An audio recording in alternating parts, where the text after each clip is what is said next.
Ready to go? You guys want to sing? Yeah. All right, open your program. The lyrics are in there, and let's get going.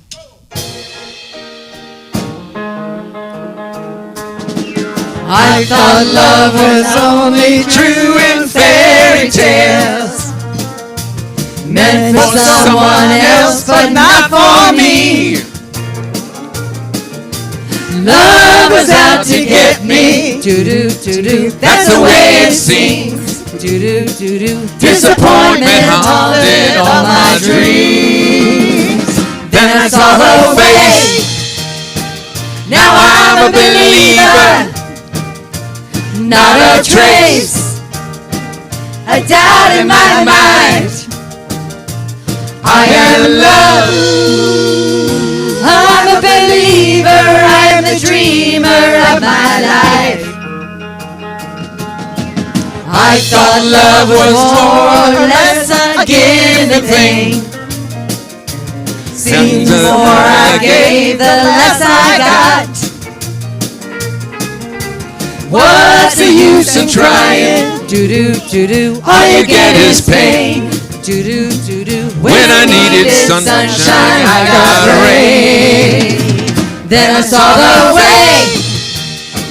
Now I'm a believer, not a trace, a doubt in my mind. I am love. I'm a believer. I am the dreamer of my life. All right. You guys sound good, but I can't hear you. Let's sing out this next one, and let's all stand for this one, too.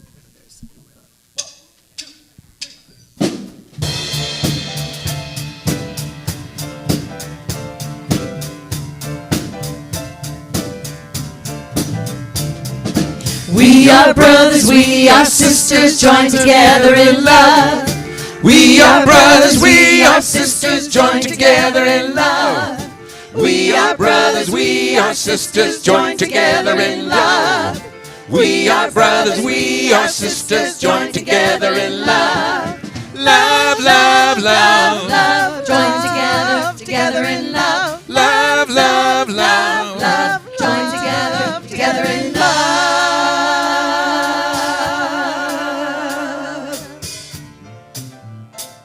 Joy. We are brothers, we are sisters, joined together in joy. We are brothers, we are sisters, joined together in joy. We are brothers, we are sisters, joined together in joy. We are brothers, we are sisters, joined together in joy. Joy, joy, joy, joy, joined together in joy. Love, love, love, joy, joined together in joy.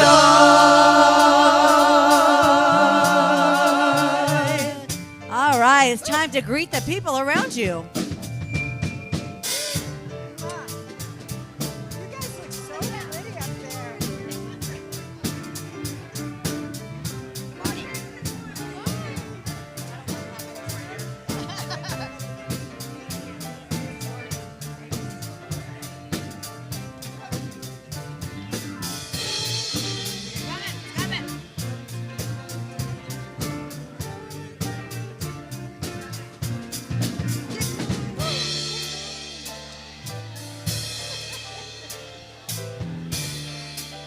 Okay, let's break this down now. Here we go. We are brothers, we are sisters, joined together in peace. We are brothers, we are sisters, joined together in peace. We are brothers, we are sisters, joined together in peace. We are brothers, we are sisters, joined together in peace. Love, love, peace, joined together in peace. Love, peace, peace, joined together in peace.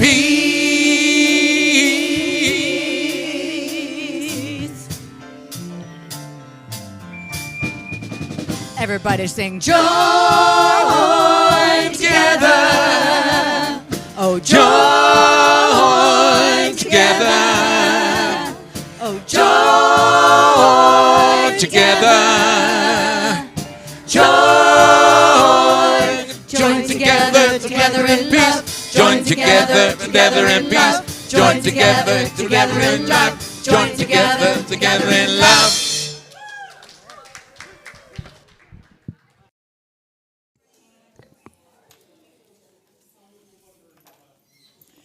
Good morning, beautiful center. Welcome to the Center for Spiritual Living, Capistrano Valley. I am Carla Shiratis, one of your staff ministers. And today is the last day of this month. But you know what the good news is? That is the good news, because we're together. We're together in love. We're together in joy. We're together in peace, and that's what we're all about, isn't it? Let's give ourselves a hand. What a blessed affair it is to be here today. And is there anyone here today for the very first time? We just would like to say thank you for being here. Welcome. I think you got a little taste of what we're about, peace, joy, and love. And wherever you are on your spiritual path, we want you to know that you are absolutely welcome and in the right place here. We're going to start this morning by reading and performing the ceremony of the lighting the flames of faith.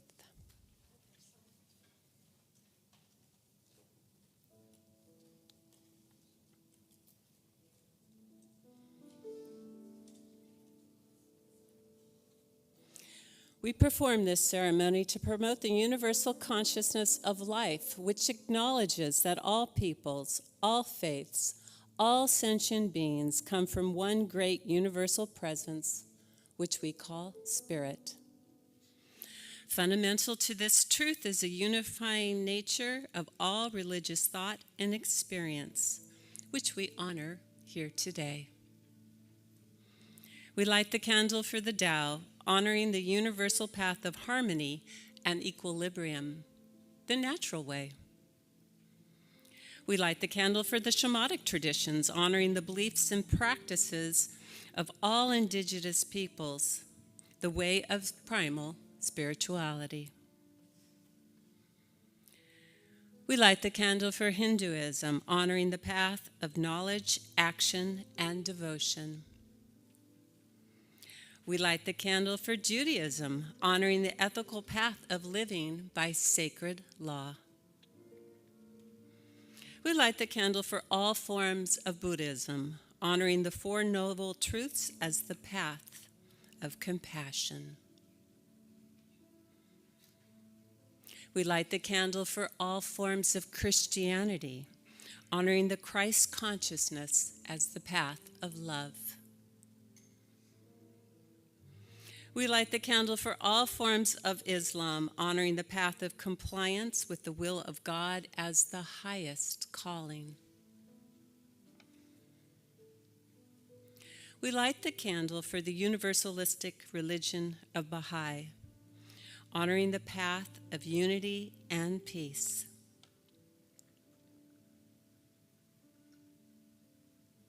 We light the candle for all forms of New Thought, honoring the metaphysical path of mental healing through the practice of universal spiritual principles. And as our practitioner, Jill Bernard, lights our last candle, let it represent the path which brought you here this morning.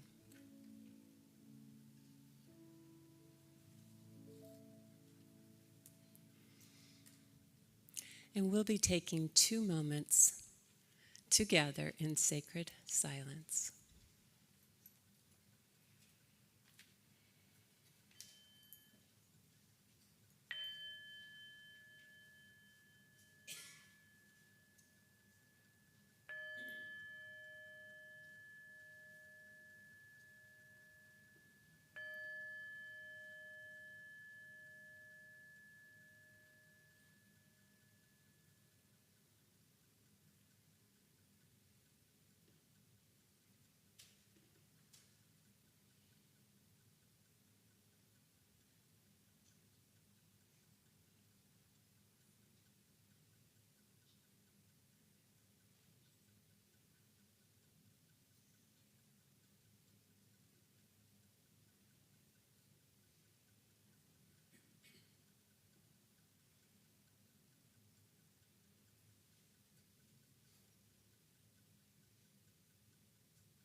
staying in that sacred moment of silence.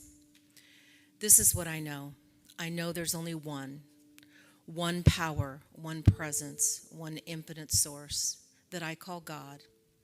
I know for each and every one here that God is in, around, and through you. I know today you are a conduit of God, that God's love, God's joy, God's peace, God's harmony and abundance and perfection exudes through each and every person here. I know that everyone here is whole, perfect, and complete, and they take this day in as the joyous moment of every moment that they have. I know that I give great thanks knowing that this is the truth of everyone here, and together we say, and so it is. Let's do our Declaration of Principles together. It's found in your brochure. We believe, is everybody ready? Okay, together, one more time. We believe in God, the living Spirit Almighty, one indestructible, absolute, and self-existent cause. We believe this one manifests itself in and through all creation, but is not absorbed by its creation. We believe the manifest universe is the body of God. It is the logical and necessary outcome of the infinite self-knowingness of God. I love that. Okay, and then you'll also find your affirmation from May 31st, which I can't believe it's the end of May, but it is. Okay, together we say, love is the foundation of my questions and curiosity, and so it is.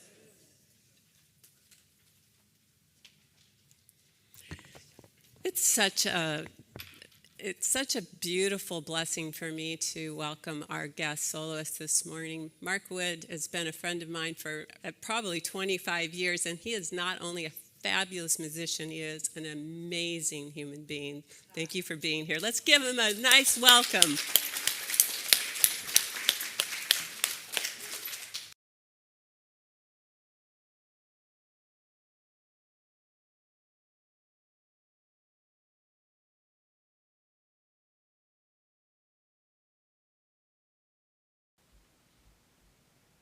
How's everybody?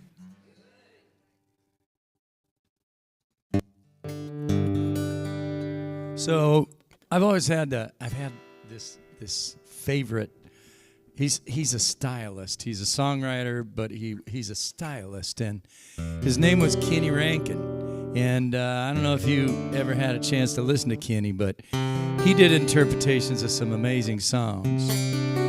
And I'm going to start off with a little piece of a version of a tune by Paul McCartney that he did called Blackbird. And then we're going to go into this incredible tune called Berimbau. And a berimbau was a South American instrument that actually migrated over from Africa. And it was the first instrument that was originally called an urunguru. And it was just a piece of a leaf strung across a hole in the ground. And they would pluck it, and then by the time it got to South America, it was a bow and string, and that's in Portuguese, berimbau, bow and string. So start off a little Blackbird, like Kenny would do it.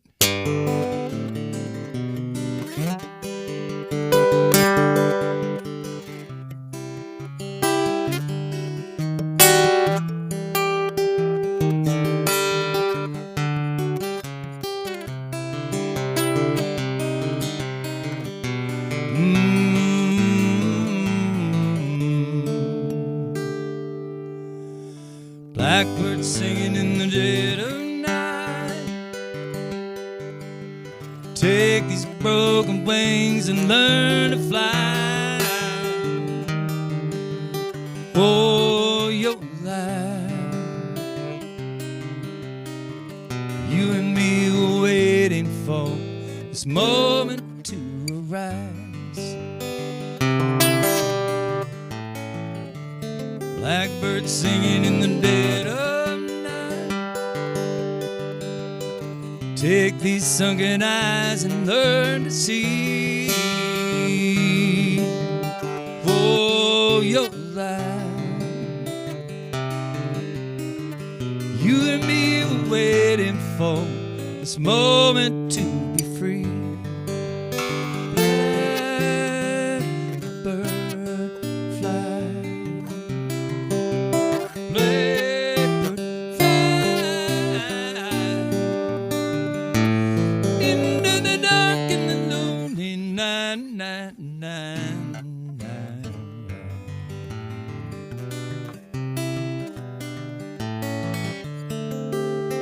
Blackbird singing in the dead of night. Take these broken wings and learn to fly. Oh, your life. You and me were waiting for this moment to arise.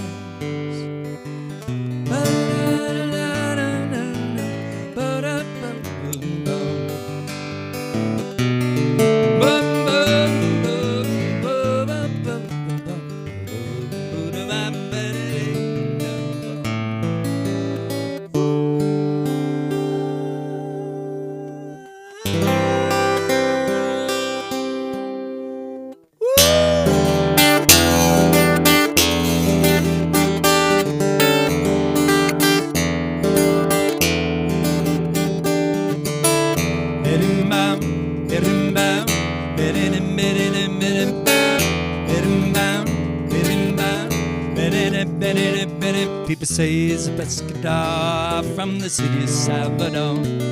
He became long ago $5 the same, you know.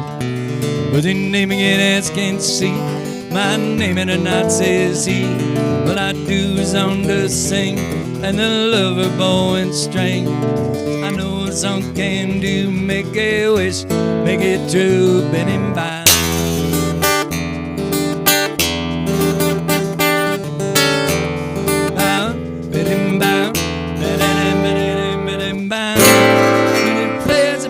String, what magic it can bring. When I sing it, doo-dee-dee-um, ba-da-ba. Sing my song across the sea and tell my love for me that I miss a bad and bound. Let's go. Come on, Ed.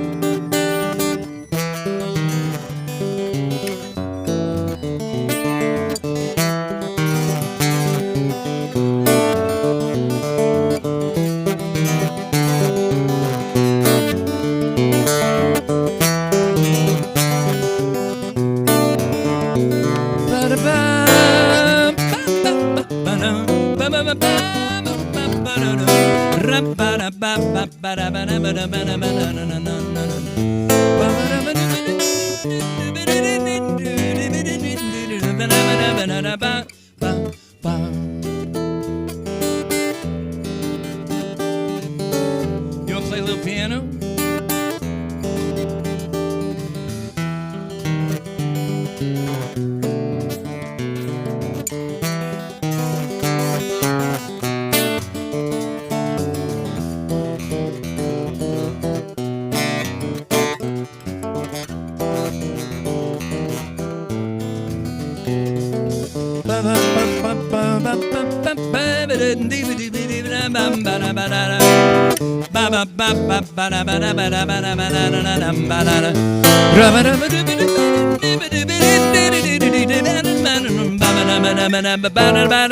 Shout.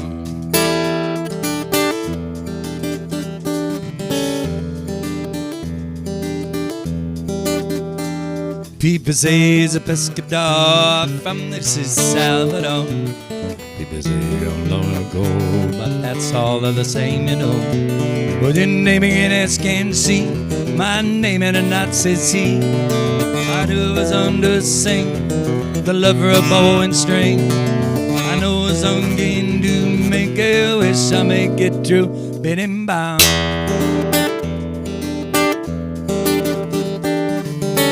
Bid him bound, bid him bound. Give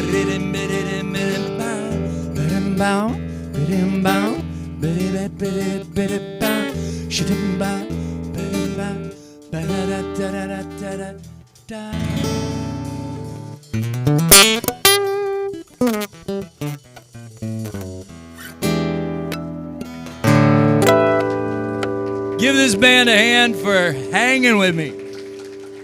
I'm not the easiest guy to follow, and they do a great job. Give them a hand. Thank you so much. That was amazing. Thank you so much. Let's give the band and Mark Wood another hand.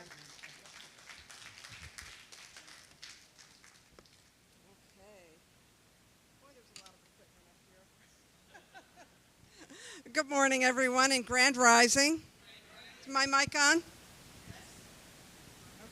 Okay, great. I'm so happy to be with you here. Here we are at the end of May. June is around the corner. Wow. Time flies when you're having fun, huh?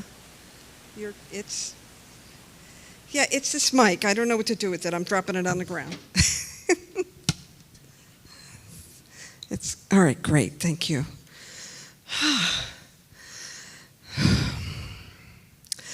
Well, all month, first of all, let me just say that my name is Reverend Dr. Alice Reid, and I am the spiritual leader here at Centers for Spiritual Living, Capistrano Valley. And all month, we have been enjoying this topic, which I think a lot of us might have had some doubts about. We've been talking about divine doubt all month. And we've been exploring the topic together, and I think we've been having a lot of fun, and we've looked at a lot of different ways, and today is the day that we look at doubt as devotion. Doubt as devotion.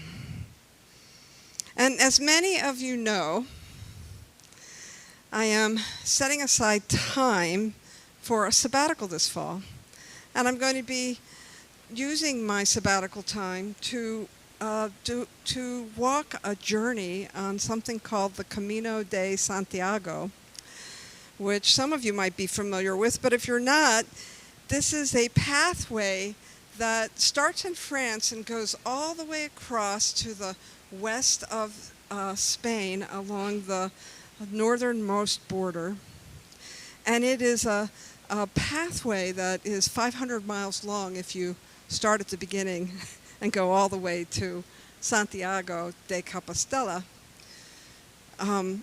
Pilgrims have walked this Camino for over 1,000 years. 1,000 years of people in deep devotion to God walking a pathway for many reasons, for many reasons. There's I've read about people who do it because they're so devout in their love of God, and I've read, some guy he wanted to lose weight, so and as the saying goes on the Camino, it's your Camino, so people do it for whatever reason they want to do it, and for me, the reason that I want to walk that Camino is to really drop into that devotional space in my spirituality. I love being your minister. I love being here on Sunday and working with you on all kinds of things that we do. Thank you so much. I know you love me right back. And sometimes it gets to be a bit of a little mechanical, right? You've got to-do lists, you've got things that have to get done. And I'm looking forward to spending some time where I can just drop into that devotional space. Now, I'm an extrovert, so, I'm sure I'll meet some people along the way. But it'll be good to be in that space, to be in that landscape, and to really allow myself to drop into that place. I'm excited to I've been to Europe a couple times, and there's something about walking the path that has been walked thousands of years before me, that people have lived there, and it's so ancient and old, and I appreciate that. Now I'll be starting in Logrono, which is about 250 miles out from Santiago, and I've been preparing for this walk physically, and I've been preparing for it logistically and spiritually. And at the beginning of this year, I set an intention that I really wanted to dive deep into the more mystical side of our philosophy, the Centers for Spiritual Living and Science of Mind. And so I've been drawing upon the teachings of some amazing, beautiful mystics like Teresa of Avila and Meister Eckhart and other Christian mystics. And what captivates me most about their writing is the tenderness and the intimacy that they have with their relationship with spirit, that there's something almost romantic about it. And as I dive into this and I see their devotion, it's they have this devotion to the divine that, frankly, I think sometimes we see as a little taboo in Centers for Spiritual Living, right? I know when I came to this teaching 26 years ago, I came to Centers for Spiritual Living because it was a safe place to know God. I had walked many paths, and I had tried many different things, and I had deliberately walked away from Christianity. I had rejected it. And when I came to Centers for Spiritual Living, this was a place where I could begin to get to know God on a mental level, where I could begin to expand my knowledge, when I could begin to use my thoughts to connect to my spirituality. And it was lovely, and it was safe, and it was beautiful. And it gave me everything I needed at the time. And so as I'm reading these Christian mystics, as I'm reading their words, as I'm reading the things that they were thinking 500, 600, 800 years ago, I'm noticing that they aren't just working with the one infinite reality. They're in love with it. And as I read their devotion, and as I see this I-thou relationship, something in me stirs. Something in me stirs, and I can feel my practice shifting. I want to read you something out of one of my favorite books. I've had this for a while. It's called For Lovers of God Everywhere, and it's a lovely collection of poetry from mystics and cross traditions and ages. Everybody from Mary Oliver to Augustus to Constantine. It's a wide variety of poetry, and the author is Roger Husted. And so the piece I want to read to you this morning is from St. Paul. Now I know I don't read the Bible that much. I don't know about you, but I don't read the Bible that much. It sort of feels outdated. But there are passages in that book that don't just speak about religion. They speak about the love and the devotion to God. And so when Paul writes this piece, he's not writing about religion. He's writing about his experience of loving God. And so he writes, "If I speak in the tongues of men and angels, but have not love, I am only a resounding gong or a clanging cymbal. And if I have the gift of prophecy and can fathom all the mysteries and all knowledge, and if I have a faith that can move mountains, but I have not love, I am nothing. And if I give all I possess to the poor and surrender my body to the flames, but have not love, I gain nothing." And he goes on to write later, and this might be familiar to you. "When I was a child, I talked like a child. I thought like a child. I reasoned like a child. When I became an adult, I put childish ways behind me. Now we see but a poor reflection as in the mirror, but then we shall see face to face. Now I know in part, then I shall know fully, even as I am fully known. And now these three remain, faith, hope, and love. But the greatest of these is love. And Paul is writing about that faith and knowledge are not enough. That when we can embrace knowledge and faith, there's nothing wrong with that. He doesn't denigrate it. He doesn't push it aside. He doesn't say there's anything wrong with it. But he's saying to us that if we don't have love as the backbone to all of it, we are but, as he put it, a clanging cymbal. And we spend a lot of time in this philosophy developing our gifts, our prayer practice, our consciousness, working with principle. And Paul isn't discounting any of that. He's not saying that we shouldn't develop our prayer practice, that we shouldn't develop our spiritual practices, but he is saying that we shouldn't develop them. We shouldn't develop those spiritual gifts at the expense or as a substitute for the love that those gifts are meant to express. It's a beautiful idea to remind us that, as he writes, now I know in part, then I shall know fully, even as I'm fully known. Even as I'm fully known, he writes. And I love that because it's like wanting to be known like another human being knows me. I want to be known by God.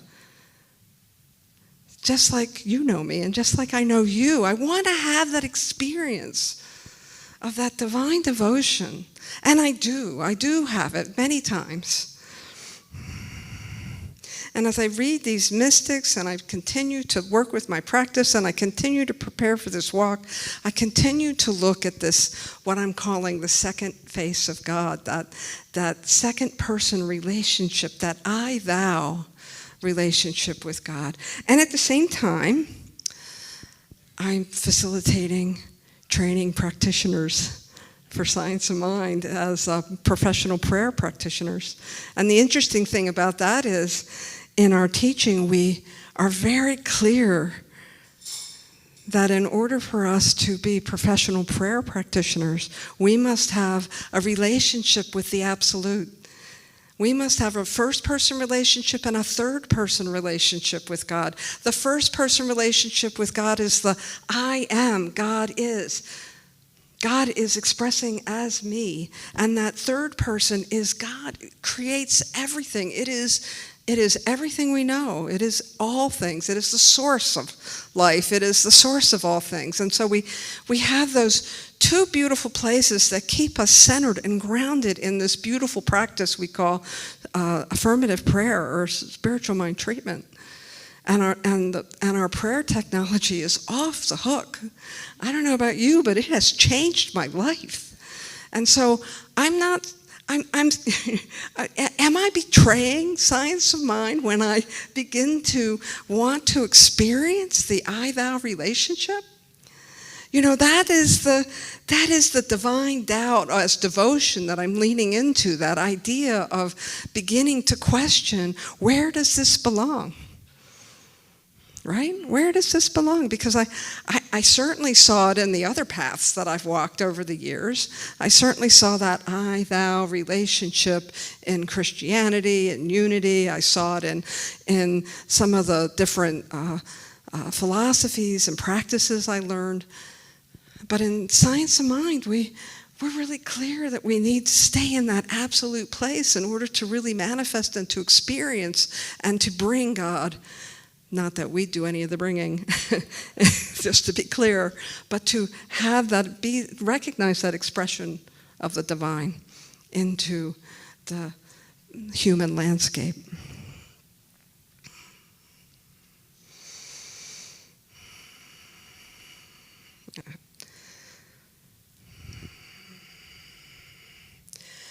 I found an interesting little passage that I was reading and preparing for this talk. I was looking at that I-thou relationship, and I came across Martin Buber. Are any of you familiar with his writing? Yeah, he's a philosopher, and he talks a lot about that I-thou relationship. And I found this little piece where he and Joseph Campbell had a discussion about the I-thou relationship. Now, Joseph Campbell's a beautiful mystic, and he talks about the I relationship. He talks about the relationship where we recognize ourselves as part of God. We see ourselves as fully imbued by God. And so he and Buber had a conversation about this, and I thought it was interesting where they came to. The conclusion of the two men was that the longing for the I-thou can often become the lived experience of someone whose I practice has gotten so deep and so rich and so delicious that it creates the longing for a relationship with the divine. And so as I explored my doubt, I came to the conclusion that I am not betraying Centers for Spiritual Living as an individual who longs for that relationship with the divine. I mean, it's, you know, if you're curious, this is a great book. It's simple, a little prayer on one side, a little commentary on the other side of each page. If you want to explore that I-thou relationship, it's certainly the place to come to when we are grounded in our understanding that the divine is this beautiful relationship that we have that continues to grow us, that continues to nurture us, that continues to find those places in us that we haven't discovered yet.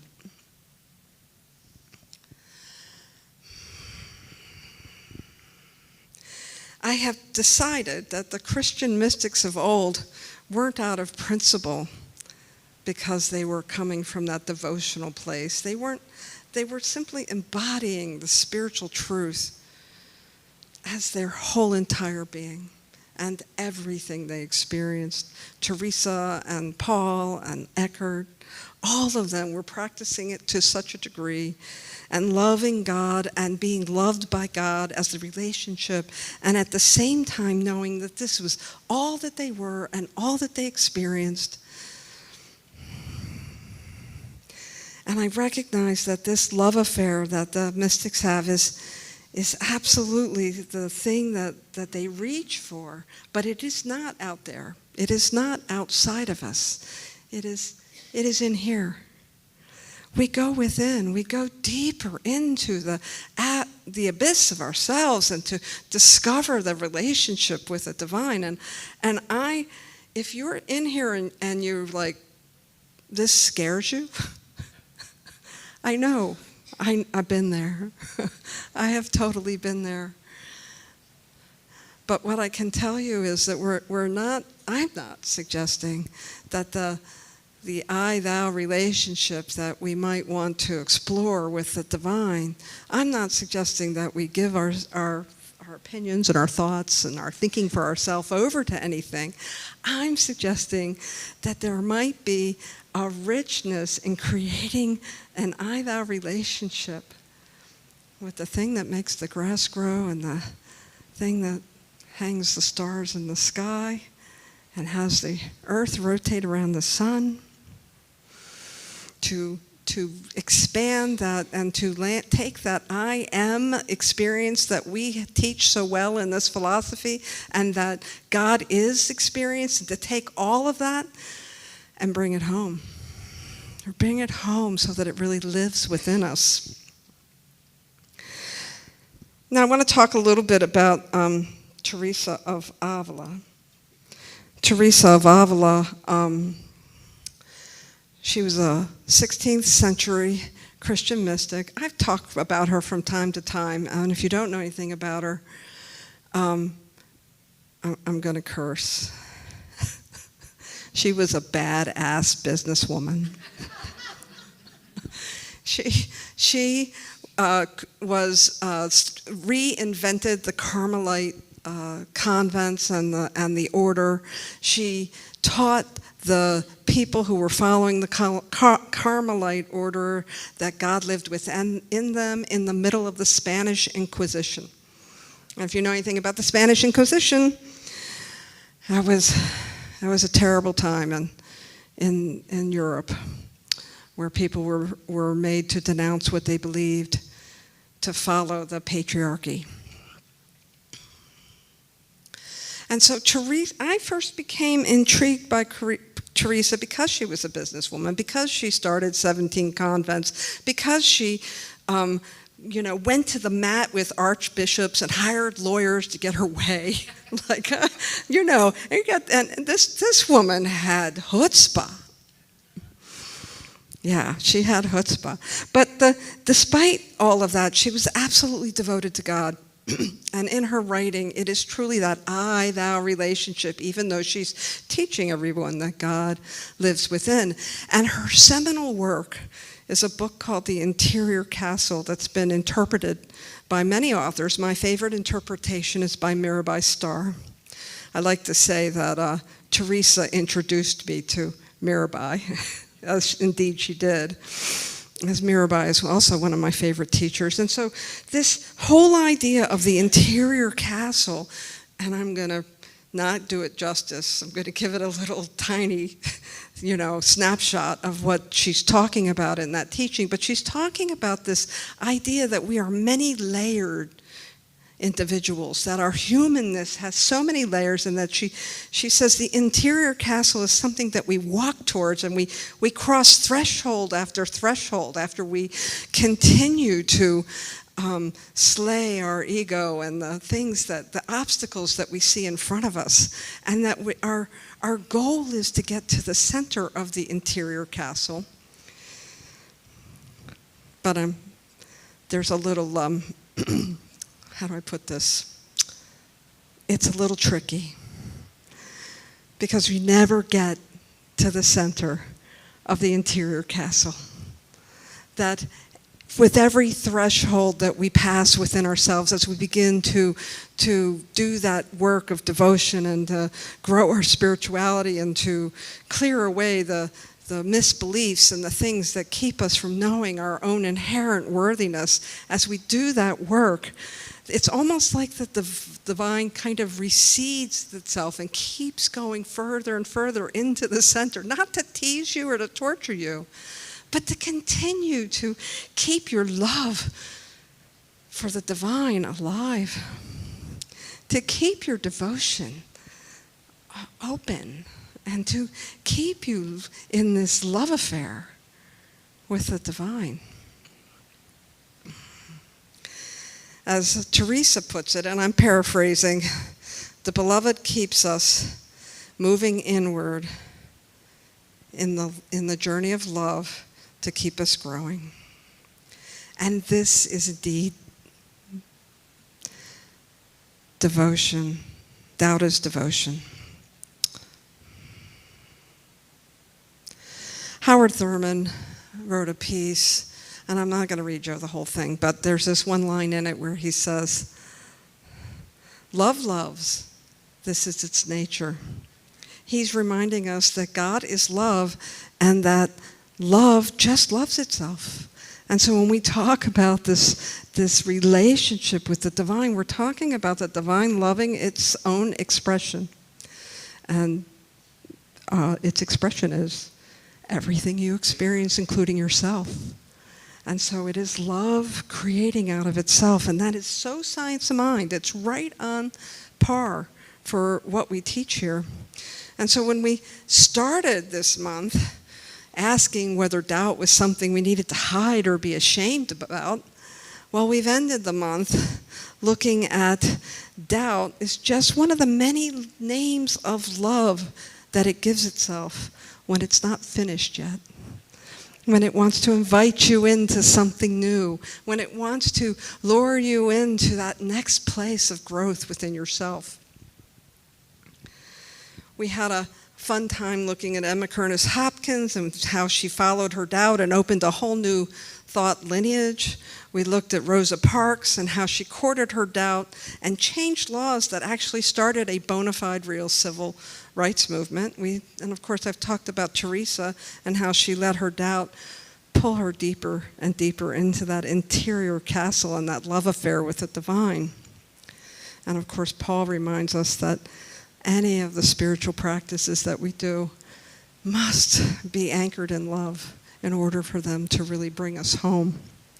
And so I want to leave you with a couple of questions. A couple of things to consider, actually. And to invite you not to run from doubt. Instead, court it like a lover. Invite it into your prayer practice. Invite it into your contemplation. See what it's teasing out within you. And I would like to invite you to consider this, and not to answer any question or to go at it like you've got to figure anything out, but just to sit in the question. What if the very thing you've been doubting is not an obstacle to your faith? What if the very thing you've been doubting is simply the threshold to the next room in your very own interior castle? Thank you very much.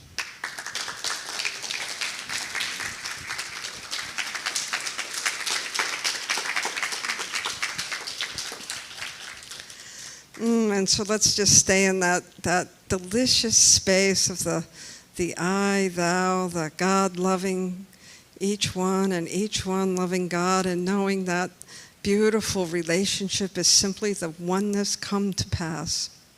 And so you can lower your gaze or close your eyes as I speak this prayer. Take this prayer as your own as you continue to dive deeper into the beautiful space that love invites us into.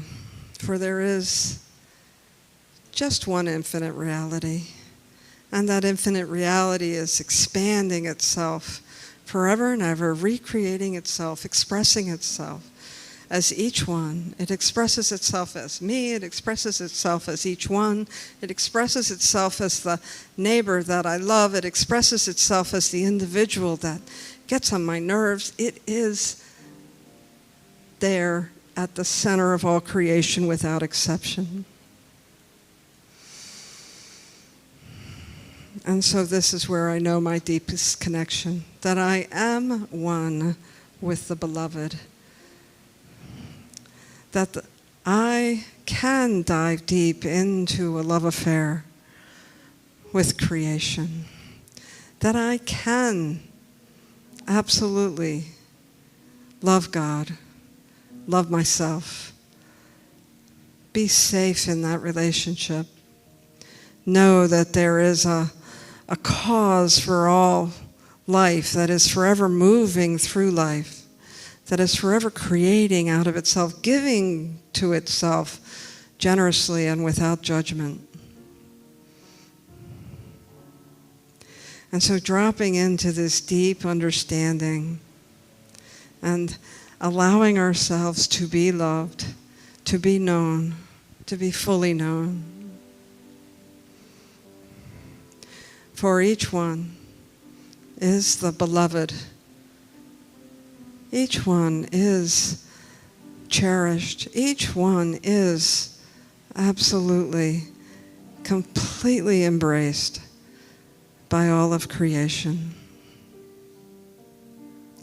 And so I know for each one that as we move out of this topic of divine doubt, we allow ourselves to continue to be curious, to continue to question, to continue to be open, and trust that every threshold we pass over is simply another room that reminds us of this deep love that creation has for itself, and a deeper understanding and a deeper knowing of who we are, and a deeper knowing and a deeper understanding that we are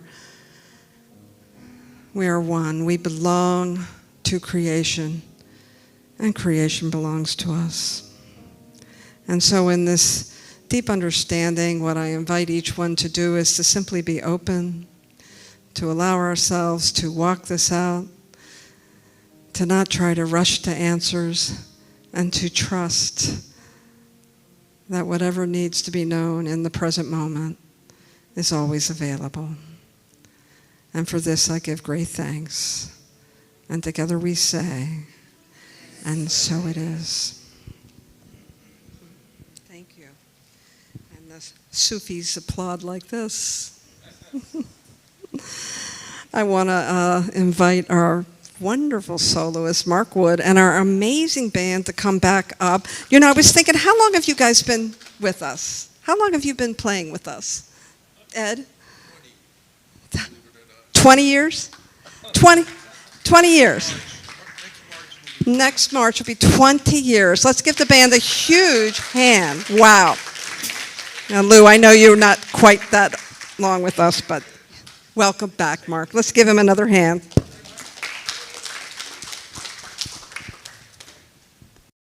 $20 That's amazing. That's amazing. And was your hair as white? What hair? Yeah, exactly. What hair? Oh my gosh. So I love playing down here for y'all. And thank you for having me back. So, you know, there are so many ways to love. And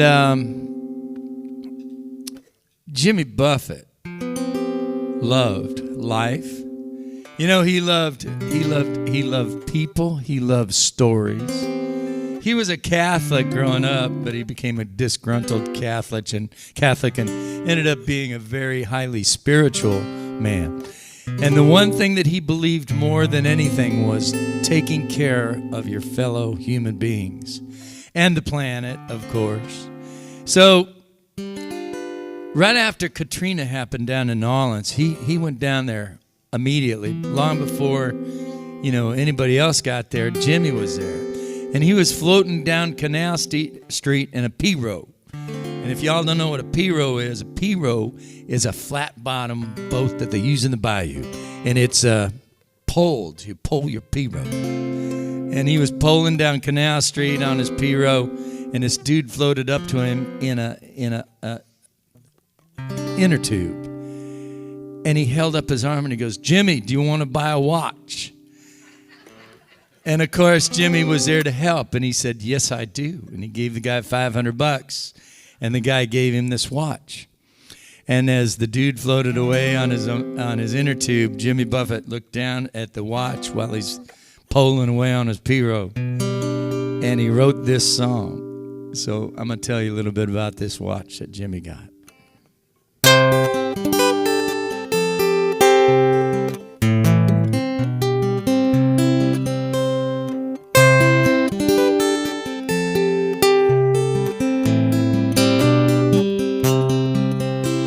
I bought a cute watch from the crazy man floating down canal.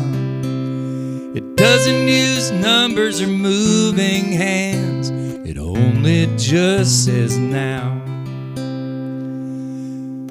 You might be thinking that I'd been had, but this watch is never wrong. And if I have problems, the warranty says, breathe in, breathe out, move on. And it rained. It was nothing really new. It blew. We'd seen all that before. And it poured.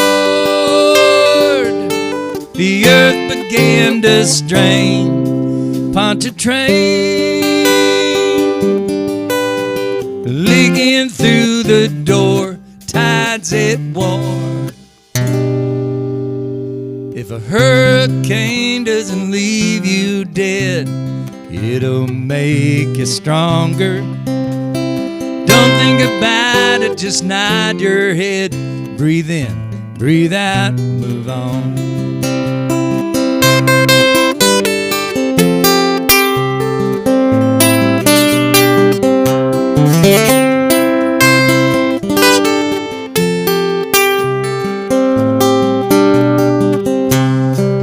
And it rained. It was nothing really new. And it blew. now that before it poured, the earth began to strain. Pontchartrain buried the ninth ward to the second floor. Well, according to my watch, the time is now. The past is dead and gone. Don't think about it, just nod your head. Breathe in, breathe out, move on. Don't try to explain it, just nod your head. Breathe in, breathe out, move on.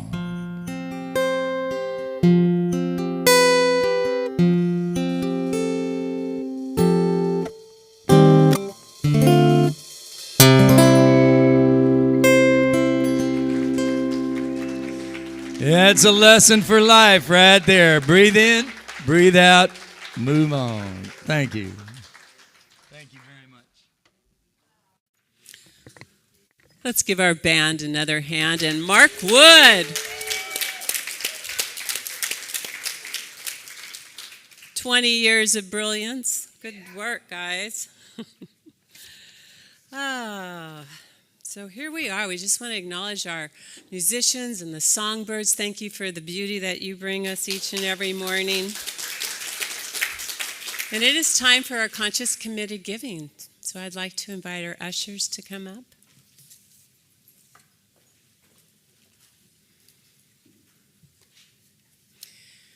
And won't you join me in reading our affirmation this morning together as we fill our hearts with this gift of giving. My offering is my acceptance of God as the source of my supply, and it symbolizes my faith in the abundant flow of this supply.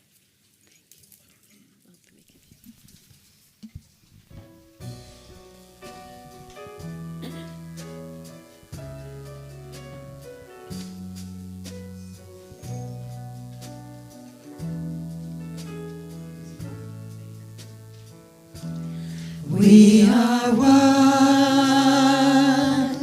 we are one. I am you, you are me, we are one. And in this unity we all live in harmony, and peace has come, 'cause we are one. We are one, we are one. I am you, you are me, we are one. And in this unity we all live in harmony, and peace has come, 'cause we are one. Peace has come, 'cause we are one. And peace has come, 'cause we are one.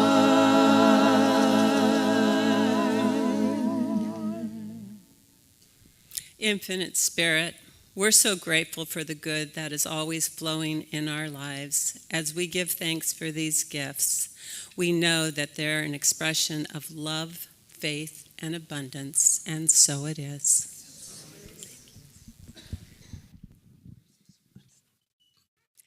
Are there any newcomers here today for the very first time? If you could just raise your hand, we'd just like to acknowledge you for just a moment. Anyone new? We have a few right over here. Wonderful. We have gifts? And we have gifts. So thank you for being here right after service. If you would kindly get your gift this morning, that'd be great. We're delighted that you're here and joining us. And we have a special group of people, as Dr. Alice talked about today, and those are our practitioners that have been trained in the art and service of prayer. And so get yourself a prayer today. Our practitioners in service are Patrick Freeman. We have Jill Jill that lit our candles this morning, and also Cheryl Lyman. And I think it's time for us to do our announcements. Please come up.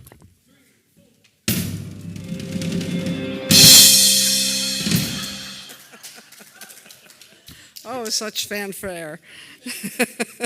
So we do have some invitations. We have our Conscious Connections, which will meet in the lobby at noon today to discuss what you heard. If there's anything that's bubbling up for you, it's a great place and a safe place to talk about what you heard. Gourmets for God, thank you so much for the bidding. The bidding is closed, and our special accounting firm is auditing the results. Mary is putting together your bills. You'll get some information about it next week. Those who are participating in the June 20th event, you know who you are. The rest of the winners will be notified by email the second week in June. Okay. And payment will be expected on June 28th. I want to let you know that we raised just over $4,000 this year. So thank you so much for your generosity.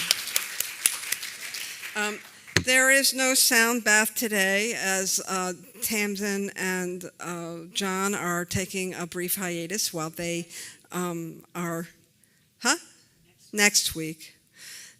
What would I do without y'all keeping me straight? Next week, we usually have a sound bath on the first Sunday of the month, and 5 Sundays always gets me a little confused. So next Sunday, we will not be doing the sound bath. John and Tamsin are moving, and they're taking a little hiatus while they move the whole crew somewhere else, hopefully close by. We'll keep you posted. The Soul Journey will be on June 14th as we enter into June. And on Sunday, June 21st, we have a very different event planned. We're bringing together lots of different traditions, and we're going to have what we're calling this event is Sacred Ground, and it's practicing peace. It will not be your usual fanfare, so I hope you'll join us. You'll bring your friends and neighbors. It'll be an opportunity to really practice peace. So we'll have ritual. It'll be interactive. There'll be an opportunity for you to pray in your own way. We'll hear from a Jewish perspective on peace, a Baha'i perspective on peace, as well as the New Thought perspective on peace. So I hope you'll join us for that. There'll be fun things to take home. We're going to be making some peace cranes, and if that's something that you like to do, to give to the people who join us, please let me know, and we'll start working on those right away. Okay, let's see. What else do I have here? Sunday, August 2nd, the band will be giving us another fundraising concert, so put that in your calendar now. And if you haven't got your Science of Mind magazine, you can thank you, band. Woo! And if you haven't gotten your Science of Mind magazine for May and April, you can get that in the multipurpose room. It's just to the right of the coffee maker. The usual happenings are happening. Mondays with Mary is a book study, and Mondays at 11 at Zoom. Yoga class taught by Mike Ward, held at Mondays at 6 and Tuesdays at 10 a.m. at the San Juan Center, and Shifting Sands Thursdays 10:30 to 12:30. Awakening to Spirit. Coming Home is a support group on Zoom on Friday mornings at 8 a.m. And if you're new to our community, I hope you'll give us a chance to get to know you. Mary has a cup of coffee for you if you sign into our visitor log, a little Starbucks card. And finally, next month, as we roll into June, our topic is Love Leads the Way. And the title for June is I Want to Know What Love Is, and our guest musicians will be Alan Dale, and yours truly will be delivering the message. Thank you. So let's bring our songbirds back up and do our peace song.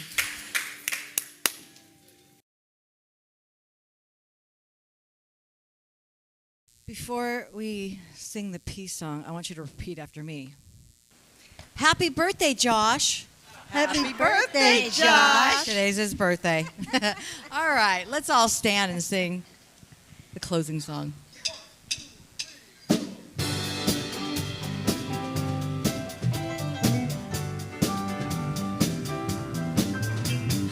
Let there be peace on earth, and let it begin with me.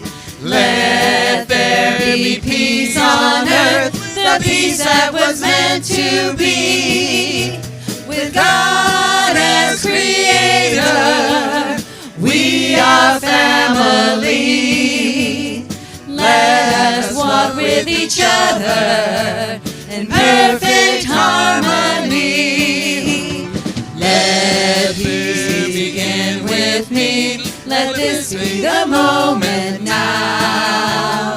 With every step I take, let this be my joyous vow. To take each moment and live each moment in peace eternally. Let there be peace on earth, and let it begin with me.